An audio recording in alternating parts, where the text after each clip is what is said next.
Naniniwala ka ba sa guardian angels? O sa libro lamang ito nababasa? Totoo ba siya o kathang isip lamang? Ang guardian angel na laging nandyan sa tabi mo, upang bantayan ka at damayan sa lahat ng iyong kabiguan sa buhay. Kapag ikaw ay nalulungkot, umiiyak, may karamdaman iniinda at may problemang pinagdadaanan, ang guardian angel mo na handang protektahan ka sa habang buhay, at magsisilbing kumpas ng iyong buhay pag-ibig. Subalit ang guardian angel pala na iyon ay totoo pala at humihinga. At sa tamang oras at panahon ay makakaharap mo na siya ng personal. At makakasama mo na habang buhay, hanggang sa inyong pagtanda. Ano ang magiging reaksyon mo? At ano ang sasabihin mo sa kanya kapag nakaharap mo na ito ng personal?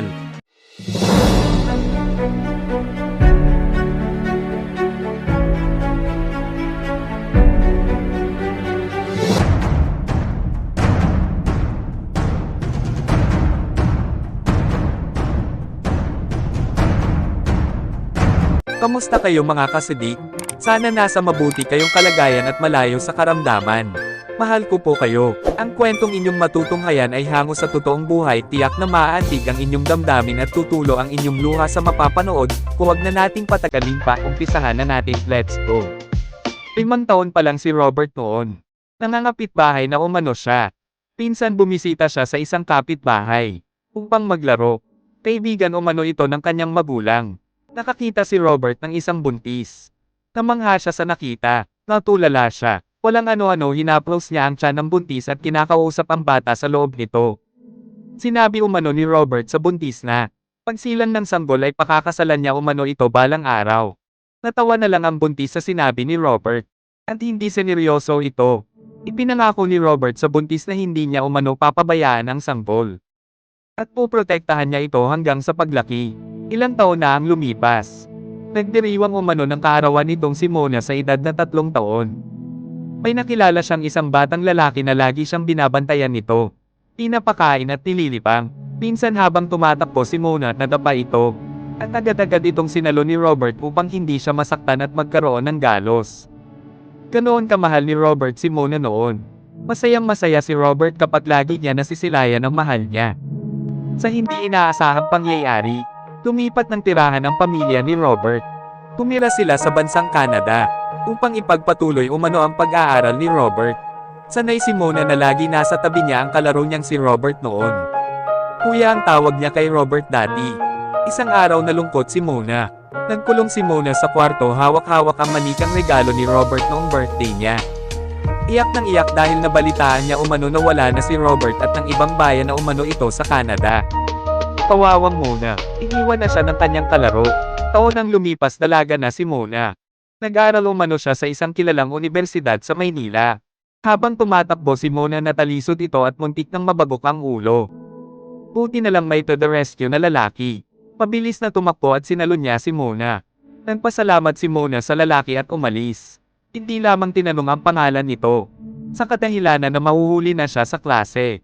Hindi pa nagtatapos ang mga kaganapan noon. Minsan habang nasa kantin umano si Mona, nadulas na naman umano siya doon. Natapakan niya ang tomato sauce sa sahig. At nadapa siya. Punong-puno ng tomato sauce ang damit ni Mona. Pinagtatawanan umano siya ng mga classmate niya sa pangyayari. Pinagtanggol ito ng lalaki at pinagsabihan ng mga kaklase nito at umalis. Sa hindi inaasahang pangyayari, nagkaroon ng malaking problema si Mona sa school niya. Muntik na siyang hinding makagraduate noon. Sa kadahilanan na hindi pa siya nakakabayad ng tuition fee niya. Nalugi ang negosyo ng magulang nito. At baka hindi na siya makapag-aral pang muli.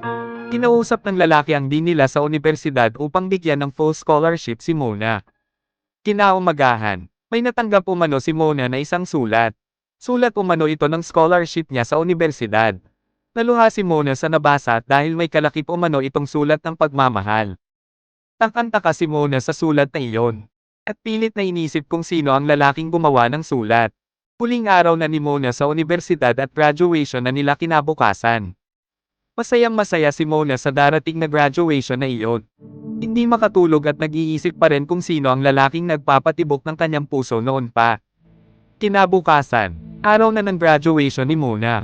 Habang inaabot ang diploma ni Mona, may lumapit ng isang lalaki. Parang familiar si Donna sa mukha ng lalaki.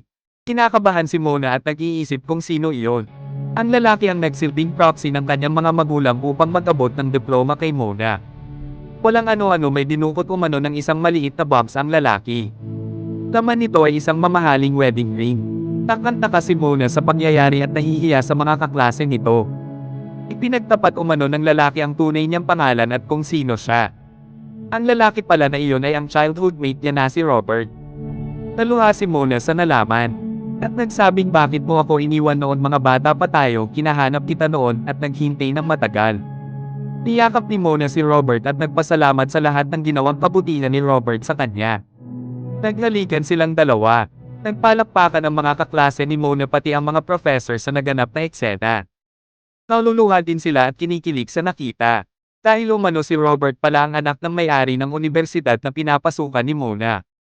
At ang lalaki pala na laging to the rescue sa lahat ng problema at panganib na kinakaharap ni Mona ay si Robert. Si Robert ang nagsisilbing kumpas ni Mona sa mahabang panahon. Si Robert na minsan ay nangakong papakasalan niya ang isang sanggol noong kabataan nila. Nagpakasal silang dalawa at maligaya sa isa't isa. Nagkaroon sila ng mga malulusog na anak. At ikinukwento nila umano ang love story nilang mag-asawa sa mga anak nila bago matulog bilang inspirasyon. Mga kasitik, tinupad ni Robert ang kanyang binitawang pangako kay Mona noong mga bata pa sila. Nalungkot si Mona noon. Dahil umano nilisan ni Robert ang bansang Pilipinas upang manirahan at mag-aral sa bansang Canada. Kahit masakit iyon kay Robert, tiniis niya ito. At hindi nawala ng pag-asa na magkikita pa rin sila ng kanyang sinisinta na si Mona. Si Robert umano ang naging kumpas ni Mona sa mahabang panahon. Ginagabayan at tinutulungan umano ni Robert si Mona sa lahat ng problema nito. Dahil mahal na mahal umano ni Robert si Mona noon pa. Kaya mga kasidik, tayo ang gumagawa ng ating kapalaran sa pag-ibig. Kaya nasa atin na rin kung ipaglalaban natin ito at hindi na paghihinahan ng loob. Tapat na pagmamahal sa iyong sinta. Walang sino man ang hadlang sa inyong pagmamahalan. Kahit malayo kayo sa isa't isa. Basta huwag kalimutan to pa rin ang binidiwang pangako sa inyong mahal. Hanggang dito na lang mga kasidik, kung nagustuhan nyo ang mga ganitong content, support nyo po ako. Panalo Ka TV YouTube channel, huwag kalimutan mag-like, comment, subscribe, at i-share ang video na napanood. Masaya na po ako ng ganoon hanggang sa susunod na linggo. Mahal ko po kayo. Bye!